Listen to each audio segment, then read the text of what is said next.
All right. As I mentioned, we are very happy to have Héctor Colón with us here today. Let me back up here. Héctor is the president and CEO of Lutheran Social Services of Wisconsin and Upper Michigan. Under his visionary and innovative leadership, LSS has adapted new models and business strategies to increase relevancy and operational efficiency. Before the start of Colón's tenure in 2017, the organization had not met its budget for 4 consecutive years. Since that time, LSS has generated multi-million-dollar surpluses with a gain of $2.4 million in 2019. He recently was named the Nonprofit Executive of the Year by BizTimes Media and the Hispanic Man of the Year by UMOS. He also had a similar impact in Milwaukee County as far as a financial turnaround as the Executive Director of the Milwaukee County Department of Health and Human Services. As a member and champion of the U.S. national boxing team, he won 7 national titles and competed in the 1992 Olympic trials. At the height of his boxing career, Héctor stepped away from his Olympic dreams to serve God, and today he is an independent director on the board of USA Boxing with a focus on inspiring athletes to discover their own path toward personal and professional greatness. Héctor, welcome. Thank you so much for joining us today. Thank you. I'm so happy to be here. So I want to start my presentation with one significant event that occurred in my life. And it happened on one summer day. In 1982, when I went outside to play baseball with some of the kids, there was one kid, his name was Adam, wasn't fond of people that had the color of my skin. He called me a spick, the N-word, and told me to get out of the neighborhood. Then he hit me in my nose. Blood immediately flowed onto my shirt. Embarrassed and humiliated, I went home. And as I walked into my home, I saw my father. And my father said, "What happened? ¿Qué te pasó?" I repeated what happened. And he told me that he wanted to take me to the gym so that I can learn how to defend myself. I recall going to the gym intimidated by all these big guys that were hitting the heavy bag. And then my father introduced me to Israel Acosta, who was the boxing coach. They called him Shorty, he was a giant in my life. He's a giant in the community. And he put me in front of the mirror and started showing me some boxing combinations. And I recall him telling my father, "Your son is a natural. He's going to become a champion." And immediately he boosted my self-esteem. And he was right. I ended up becoming a 7-time national champion, competing all over the world with the United States national boxing team. And in 1992, I was favored to go to the Olympics in Barcelona, Spain. I was so excited. I was already looking at that gold medal. I was already thinking about that multi-million-dollar contract. And I was thinking about how I could help my mom and others in my community lift them up out of poverty. I was distracted by my surroundings. And for the most important opportunity in my life, I was not focused, mind, body, and spirit. And I entered into that ring and I lost. I was devastated. I wasn't hearing from those big time promoters about making the millions of dollars. I was no longer going to be able to achieve or win that gold medal. And I was devastated. And I was searching. And on December 27, 1992, I went to Holy Hill and I bought my first Bible. And on that day, my life changed. 6 months later, I fight Jesse Brasino, the guy that robbed me of my Olympic dreams. And this time, I knock him out in the first round for the U.S. Championship in 1993. The promoters came back wanting to talk to me about turning professional. But I put it through a year of prayer and discernment. And there was one scripture in 1 Corinthians chapter 6 where it talks about we're temples of the Holy Spirit. What we do to ourselves, we do unto God. And I imagine myself as a temple hurting someone as well as hurting myself. That and other scriptures convicted me away from the sport. But that same dedication, determination, and discipline, it took me to be a champion boxer, is that same dedication, determination, and discipline I apply into my life, striving for excellence in everything that I do, whether it be as a husband, as a father, as a friend, or as a CEO. I'm striving to give it my best. There are also 5 virtues that help me propel from the boxing ring to the boardroom. And can you believe it? The acronym stands for CHAMP. C for humility. C for courage. H for humility. A for temperance. Makes sense? I'll get into that a little bit later. M for magnanimity. And P for perseverance. Today, I'm going to show you how these virtues can bring out the champion in you. Get ready. We're going to work out. We're going to do some meditation and self-reflection, and we're going to learn how these virtues can bring out the champion in you. Ding, ding, like my coach used to say, let's go, champ. Courage. Courage is about facing your fears. Many of us are innovating, making tough decisions, receiving and giving feedback. It takes courage to do all of this. Aristotle called courage the first of all virtues because it makes every other virtue possible. I learned this virtue in the sport of boxing. There is no greater courage than entering into that ring. That fear you feel is absolutely terrible. I don't care if you're Evander Holyfield or Mike Tyson or Héctor Colón, you're going into that ring with fear. Fear because you might lose. Fear because you could get humiliated. Fear because you could even die. But it is that dedication, that determination, and that discipline, and that self-preparedness that gives you the confidence to get into that ring. And there's nothing like having those hands raised in triumph in front of thousands of people when you know you work so hard. I think about the courage of my team at Lutheran Social Services of Wisconsin and Upper Michigan. When we met, prior to us joining, the organization met 2 budgets in 10 years, losing over $10 million during that period of time. We had to make tough decisions when we came on, and it took a lot of courage. For example, getting out of $13 million worth of programs. The nonprofit sector doesn't do that. We love people. It's our mission to want to do more, even if we're struggling. But by a courageous team moving forward with getting out of those $13 million worth of programs, it has allowed us to grow strategically by that same amount. It has allowed us to pay our staff better. It has allowed us to serve more people. And the organization has never been stronger in the last 15 years than it is today as a result of those courageous leaders. Now, I want you to contemplate with me for a second on what I'm about to share on the virtue of courage.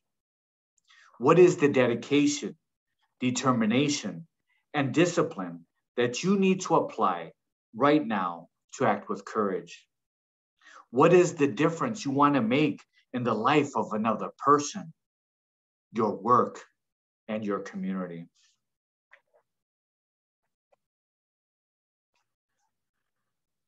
Humility. Humility at its core, it's about serving others. All of us rely on someone else. Maybe we have an executive assistant or direct reports or colleagues, a family member, a spouse, a brother and sister. None of us can do all we do by ourselves. That is true humility. When I think about this virtue, I think about my mother. When I was 12 years old, my mother and father got a divorce. Here I am, 12 years old. My sister, 17, is addicted to drugs, had co-occurring mental illness. My father is gone in Puerto Rico. No money, no support, gone. The father that I love so much is gone. And my mother, I never heard her complain. Not once did I hear her complain. Instead, I saw her work 2 and 3 jobs to support the family. I also saw her take in the homeless and feed them. My sister would have boyfriends that had severe persistent mental illness. My mother would make sure they would take their medications, make sure they were fed, did everything a case manager would do without receiving a dime. I love my mother so much. She taught me this virtue of humility.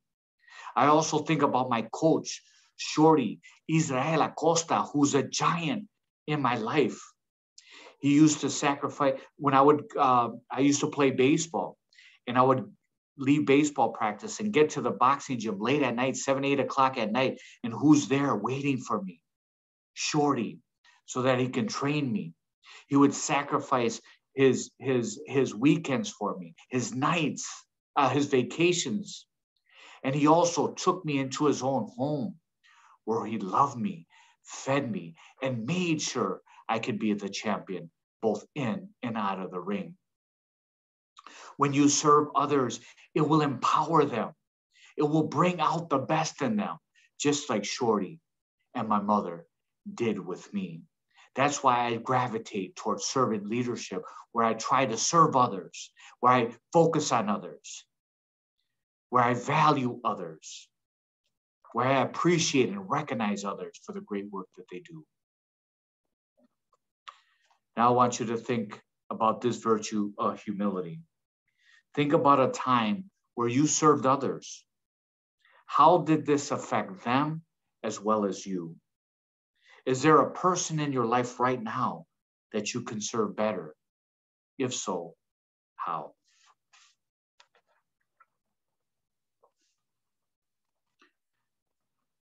Temperance.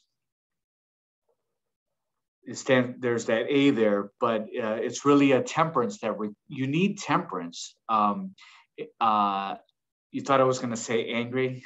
I kind of messed up on this one, but leaders like all of us, we might have A-type personalities. Some of you might have A-type personalities, and maybe you're hyper-focused, intense, driven, and tenacious. These could be great qualities. We must practice temperance so that these positive attributes don't become negative. I learned the virtue of temperance in the sport of boxing, because when you're in that boxing ring and you get hit, you can't retaliate just because you got hit and get mad. You have to stay composed and strategize, and you have to decide, how are you not going to get hit again, and what are you going to do to win this fight in a calm manner. Or before the fight, there's a lot of smash talking, and they try to get to your head. You got to stay composed and tell yourself you're going to take care of this in the ring.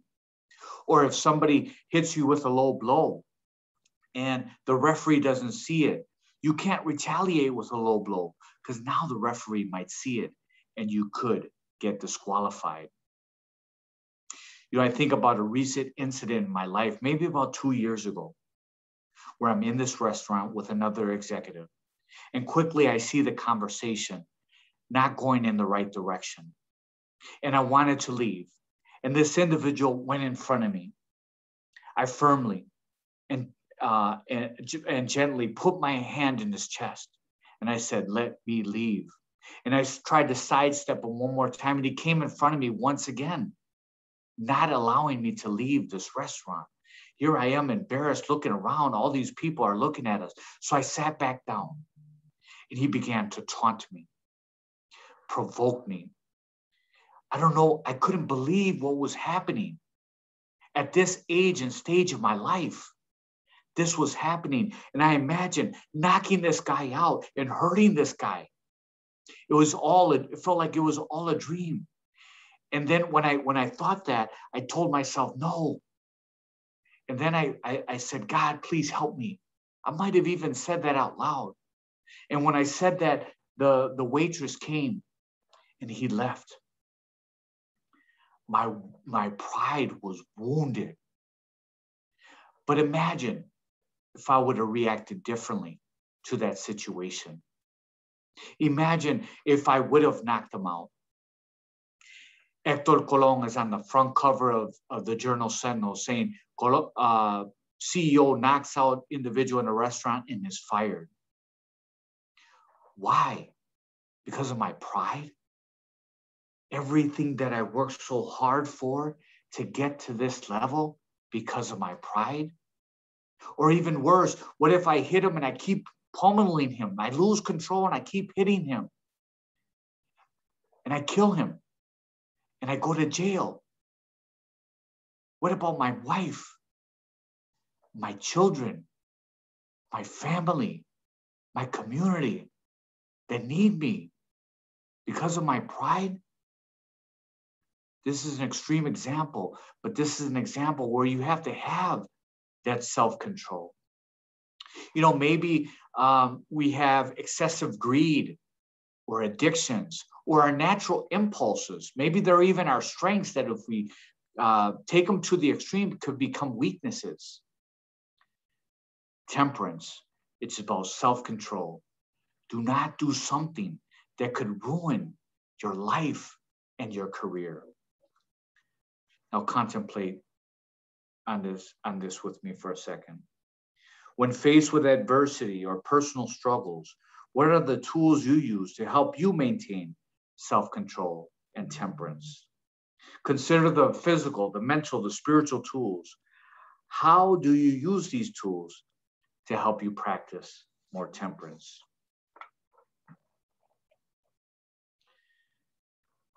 Magnanimity, M for magnanimity.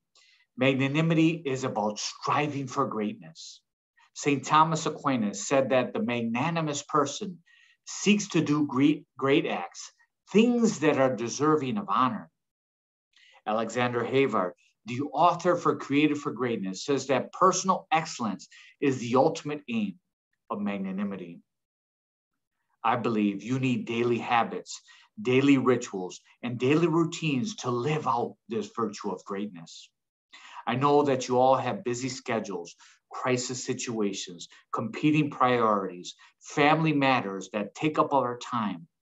But if you want to be a champion in life, a champion for your spouse, a champion for your friends, a champion for your colleagues, a champion for your employer, a champion for your community, you have to live out these virtues. You have to have those daily habits. As a boxer, I practiced this virtue. I had daily habits, routines, and rituals. I would wake up in the morning. It didn't matter if it was below 0 degrees. I was out there running, 5 o'clock in the morning, icicles on my eyelashes.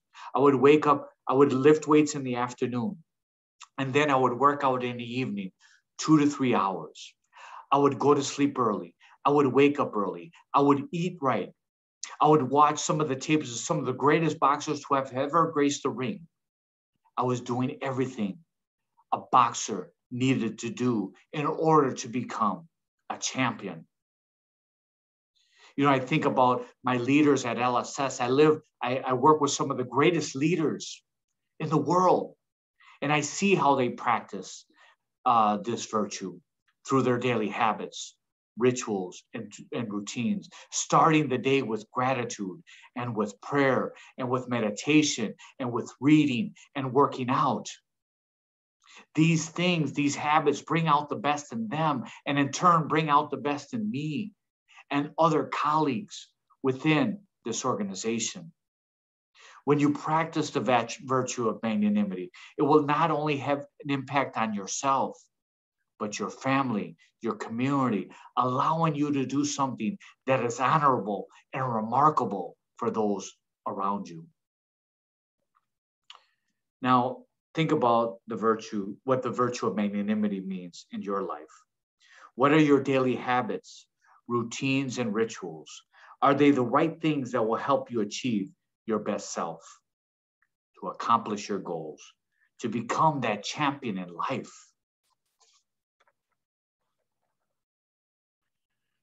Perseverance. Perseverance is when you are willing to fail and not give up. And when you do fail, you will learn from those failures and it will make you more resilient. We have all failed in life. Maybe you failed on a test, you didn't get a job you wanted, or you were involved in a project that didn't turn out as successfully as you wanted it to be.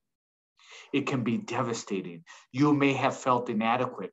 Maybe you felt your self-esteem was wounded. But failure can lead to success and learning and forgiveness. I failed lots of times in my life. I talked about boxing. My first fight, I lost and wanted to give up. And my coach said, "Don't give up, champ. You have natural abilities. We got to keep training and you will get better. Don't give up." Then I fought my second fight and I lost again. I told my coach, there's nothing fun about this. First, you feel this intense fear as you enter into the ring. Then you lose and you get humiliated. Then you start crying. There's nothing fun about this. I said, "I'm sorry, but I don't want to do this anymore." And it was the way he said it. He said, "Champ, you have natural abilities. You are going to be a champ, but you can't quit. Come on, champ. Don't be a quitter. Don't be a quitter. You can do this, champ." And he was right. 7-time national champion, traveling all over the world in the honor and prestige and responsibility that comes along with representing the USA. And I learned valuable experiences. You know, we were white, black, and brown, and we didn't experience racism. We were helping each other become champions. Or when I went to Poland, I learned about my own biases. I thought the Polish people were bad because I was bullied by a Polish kid, and I learned that the opposite, that there were great people in Poland. I remember when I went to Russia, people were saying, "Oh, don't go to Russia. Those are bad people. You don't want to go over there."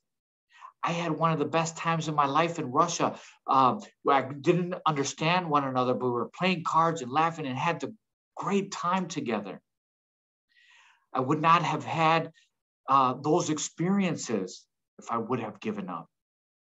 You know, I think when I left boxing and I got back into school, and I was 20 years old, and I scored embarrassingly low on my entrance exam. I had to take basic arithmetic and study courses, and I was embarrassed. But I worked really hard and I graduated with honors. I got a 3.83 from my master's degree, and I was the only student in my class to publish my thesis in the American Journal of Occupational Therapy.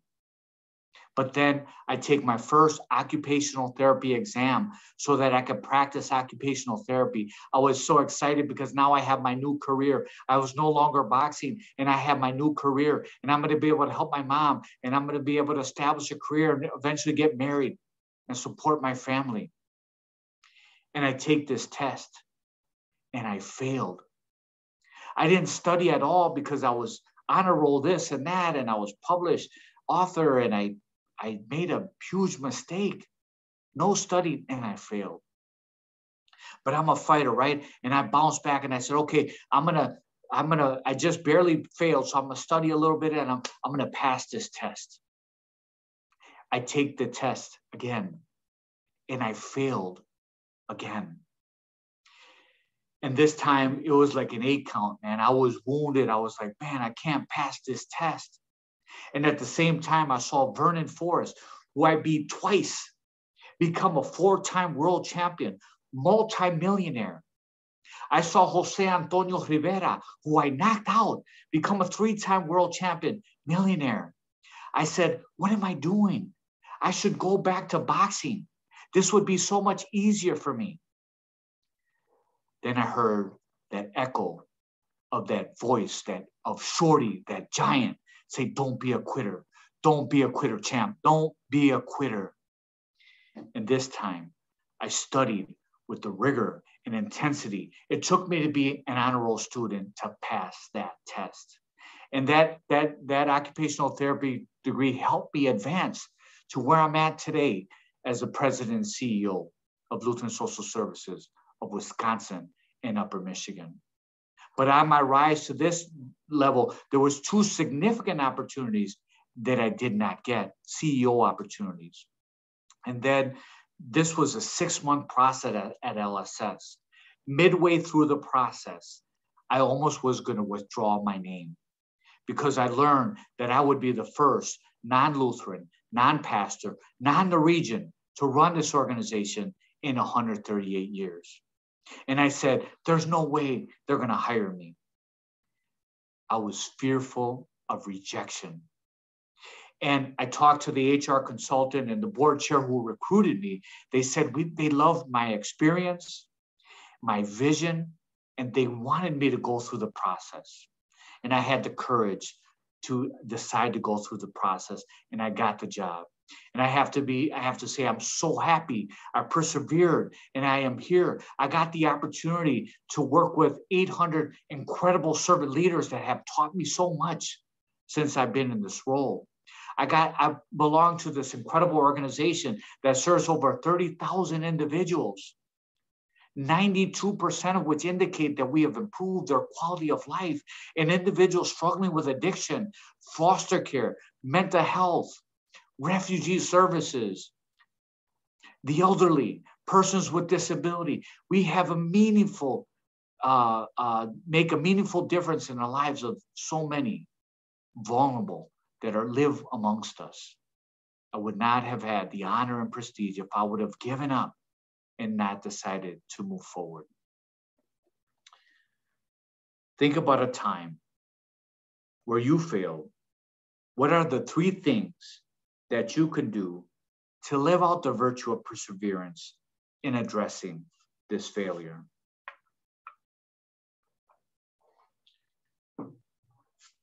I want to encourage you with some final comments to say, I want you to try to live out these virtues in your home. The more you live out these virtues in your home, the better you're going to be able to bring out these virtues in life, in your job, in your community, impacting and affecting those around you in a very positive way. So starting with courage, go out there and fight and do the right thing. Make a decision that is hard, but that will yield extraordinary results for you and others. Humility, go out there and serve.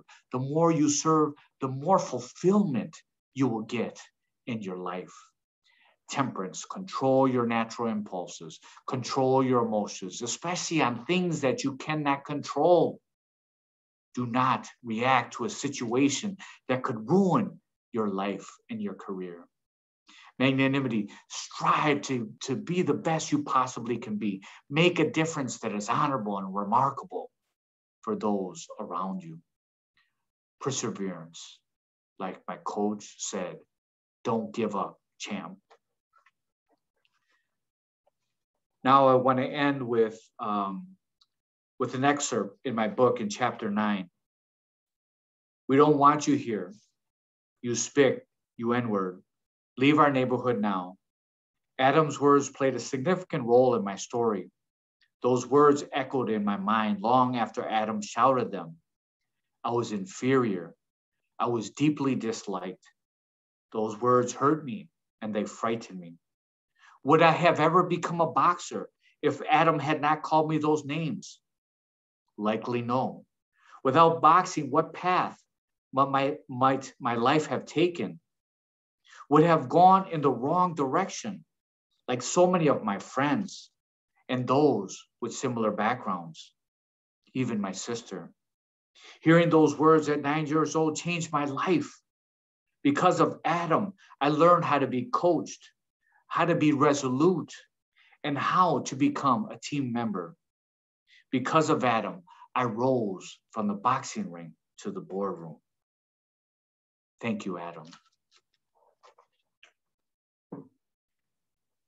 Thank you. Oh, wow. Thank you, Hector. That was great. That was great. And I must apologize. When I introduced you, we are a book festival and I failed to mention your book. So Hector's book, and I am putting a link to it in the chat right now, covers some of what he's covered today, but his book is called My Journey from Boxing Ring to Boardroom, 5 Virtues for Life and Leadership. So yes, he does have a book, and that's part of the reason why we wanted to have him here today. Reminder, if you have some questions for Hector, please type them into the chat. And we do have one from Cheryl. How did you transform your years of intense self-focus on physical and mental training into a commitment beyond yourself to community? How did you go from focusing on yourself to focusing on your community and others around you? What was that transition like? Sure, thank you. First, I never really considered me focusing on myself. When I trained so hard, I wanted to become this millionaire so I can help my mom and help others and lift people out of poverty in my community. So I always, even as a young child, I was always thinking of others. So it wasn't so hard to make the transition to make a difference in the lives of others. I also had a great example through my mother, where I talked about earlier, where she served so many people, man. We were, considered poor, and yet we were bringing in the homeless and feeding the hungry, and my mother was so gracious. So I learned that from her. I learned from my boxing coach what it meant to serve others. So naturally, it was a natural thing for me. But I would say that, the workouts, it's a very important component of my health and well-being. It's a very important component of helping me bring my best self to others. There's lots of positive endorphins that get released when you work out. So it continues to be a part of my strategy for health and wellness, and also that virtue of magnanimity, of bringing out the greatness in me. Working out is a part of that routine. Mm-hmm. Great. And could you talk about Lutheran Social Services a bit? Because it is a very big organization that covers a big area geographically. I think you mentioned there are 800 people who work for LSS. Can you talk a bit more about some of the work that you do through that organization, and just what it's like to be the president and CEO of such a big organization? I know you have obviously lots of help, and you gave credit to others who work there, but it's a big organization. I have an incredible board, an incredible team. They show that virtue of humility each and every day, and I'm so grateful to be working with them. This is a wonderful organization. It's been around for 138 years. Started in Wittenberg, Wisconsin, a facility called HAMI, where we served back then individuals that were orphans, and now it's a residential treatment facility for kids that penetrate the criminal justice system. So that's where HAMI started. But it's in all of Wisconsin. We're essentially in all 72 counties and a small part of the UP. But we provide addiction services, severe persistent mental illness, helping elderly people remain in their homes as long as possible. Persons with disabilities, pretty much the gamut from young to old and everything in between. And we make a significant difference on the lives of many. So it's very rewarding job to know that you're making that difference in the lives of others. It's very challenging. There's, especially the pandemic caused lots of challenges. I remember when the pandemic first hit, we have half of our business is residential. So we have to be in those situations, but staff are stressed. There's a pandemic, and they were required to work in those facilities. And then the other half are community-based, and we couldn't see those individuals. So immediately we implemented a telehealth platform that costed $250,000 that wasn't budgeted for. But it gave us the vehicle to see thousands of people that we would not have seen if it wasn't for that vehicle. So that gave us the opportunity to continue to have a difference, make a difference in the lives of those individuals. That's great. That's great. And how is LSS funded? Is it through grants, donations, both? In addition to being big in terms of the number of people you serve and where you serve and how many people work through LSS, You also deal with a very big budget, which we alluded to in the introduction, but how are you able to do all of this? Yeah, thank you so much. You know, we are about 85% government funded, which is way too much in my opinion. We're trying to diversify and get more other streams of revenue, like working directly on affordable housing and tax credits, working directly with healthcare organizations and try to get reimbursed through insurance and them. So we're doing a couple of things to try to diversify our revenue. We do get some philanthropy, but very, very low. Less than 4% of our revenue comes from charitable contributions, where the industry average is about 25%. So this hasn't been an organization that has had robust fundraising campaigns in the past. And now we're trying to change that. You know, if we were just to double our charitable contributions to 8%, it would be substantial for the organization. It would allow us to serve more people. And so that's what we're working on. We're trying to get more people to fall in love with the organization. It's not hard to do that. Once you see the impact, the great colleagues, the humble servant leaders that work here, and the difference we make in the life of so many, and we have been doing that for 138 years. So this is an organization with credibility and reputation. And so we feel we have lots of opportunity there, and we're starting to work on that. Yeah, that's amazing. I had no idea it's been around for that long. That's great. Julie asks, are there particular authors or biblical passages that are especially inspirational for you? Yeah, you know, I read a lot. You know, I like a lot of the servant leaders that have written books, Larry Spears, and authors that focus on servant leadership. So I read all the time. Every day I read leadership books and as well as spiritual books. I like reading books on virtues, the virtues that I discuss here today, but there are many other virtues as well. Those virtues are really practical and achievable if you work at them. And so I really gravitate towards that. You know, biblical, seek the kingdom of God and everything else shall be added unto you. Love that scripture. I love scriptures that you know, focus on how Jesus served others. You know, Jesus was an amazing, humble servant leader. He didn't come as ruler or as king or as dictator. He came and showed us, whether you're a Christian or not, I'm not trying to convert you, but he showed us a way of life and served others. And I think that's very powerful and reflected in all of the Gospels. Interesting. Another really big organization that you were the leader of is the Department of Health and Human Services, Milwaukee County.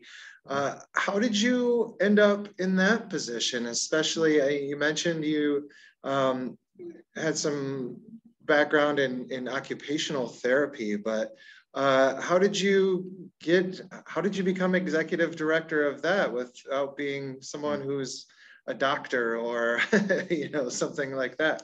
How did you end up in that position? You know, thank you. I think I had a lot of courage that I learned from entering into that ring. And I entered into roles that maybe I wasn't entirely qualified for. And the first position was a lobbyist. I remember when I became a lobbyist for the city of Milwaukee, and there were some aldermen that were really upset that Mayor Barrett gave me this opportunity. One said, this is the most important position we have in city government, and I don't think you're qualified. So I told him a little bit about myself and how my skills would be transferable. And while I was there, in 1 year, I got more legislation passed compared to a team of lobbyists, 3 to 4 years, over 2 sessions combined, which is 4 years. And so I worked really hard. Then I got tapped by Governor Doyle to be the director for economic development for WIDA. WIDA is the second largest bank by way of assets in the state of Wisconsin. I don't have an MBA. I don't have a banking background or a finance background. And yet I was given this incredible opportunity. And while I was there, I developed an incredible team. And there's record numbers that exist in terms of revenue and loan guarantees that exist to this day during my time there. So I had a great stint with Governor Doyle in various capacities. And actually, individuals from Governor Doyle's office recommended me to the county executive, Chris Abley, for this position, as well as other individuals in the community. And so that kind of led to Chris Abley following up with me. And I really enjoyed working with Chris Abley. He was there for the right reasons. He wasn't a politician. He wanted to fight to do the right thing. And we fought. And it was really, really hard. But we transformed. Health and Human Services went from multi-million-dollar deficits into multi-million-dollar surpluses, paying our staff better, serving more people better. It was incredible. I really felt I grew in humility and in leadership. It was a hard job. It was very hard, but I'm so thankful to have had that opportunity. And I would say that any leader that wants to develop good leadership skills should work in a high-level government job like that, because you have to deal with policymakers. You have to deal with your own staff. You have to deal with advocates and taxpayers. You just have to really be able to have to coordinate a lot that helps you a lot, develop those leadership skills that could help you advance in your life and career. Yeah, interesting. Cheryl asks, and you've mentioned a couple folks already, but who are some of the most important mentors who helped you in your career transitions and ambitions? You mentioned your coach, Shorty, but others who helped you as you transitioned away from boxing. Yeah, there's a guy named Ricardo Diaz, who was the executive director of the United Community Center, and I'm a product of UCC. He has been guiding me and in my life, opening doors, making recommendations for these positions I wasn't qualified for. And so he's always been there in my life. Jose Olivieri, who's actually going to be the board chair of LSS next year, has been guiding me and just been a huge source of support. There's an individual, Jose Delgado, who is a dear friend of mine. He just passed last year. He was the founder of American Transition Corporation, and he developed a very successful business there. He was a huge inspiration and mentor in my life. But I also want to say Mayor Barrett, for giving me the opportunity. I mean, he was huge at giving me that first big opportunity, and he took a chance. And I remember telling him, I promise I won't let you down. Then Governor Doyle, he gave me big opportunities. Again, maybe I wasn't entirely qualified. He saw leadership, and that's why I got those opportunities. But I'm so thankful to him. And then finally, Chris Abley, this incredible position. It was Milwaukee County Health and Human Services was in the paper negatively for many years from these deficits and different things that were happening in the hospital. I've never overseen a hospital. I never transformed delinquency in court services and juvenile justice. I didn't have those experiences, but Chris Abley saw the leadership in me. And so I'm so grateful to all those people for those reasons. Yeah. And you are still involved in USA boxing. You're still a fan of the sport, I take it? I love the sport. It had a huge difference in my life. And people, they understand my conversion and why I gave it up. And they say, well, isn't that a conflict? And it's not a conflict for me. For one, these individuals are incredible athletes, and they made the decision to pursue the sport of boxing. I don't want to change their minds and say, this is the way I think, and you should think that way as well. So that's one. Two, these individuals are incredible athletes, and I could be a good mentor to them, to show them what it really takes, but also to be careful about these promoters that will try to offer you peanuts and just take advantage of you. So I want to be there to educate them as well, to make sure they make the right decisions if they're going to advance in a professional career. So yeah, the sport is It was amazing, very beneficial to me. There are a lot of, USA Boxing does a great job at making sure that you're going to be a champion both in and out of the ring. And so it is an honor and prestige to be part of a sport and a board that really helped create the person that I am today.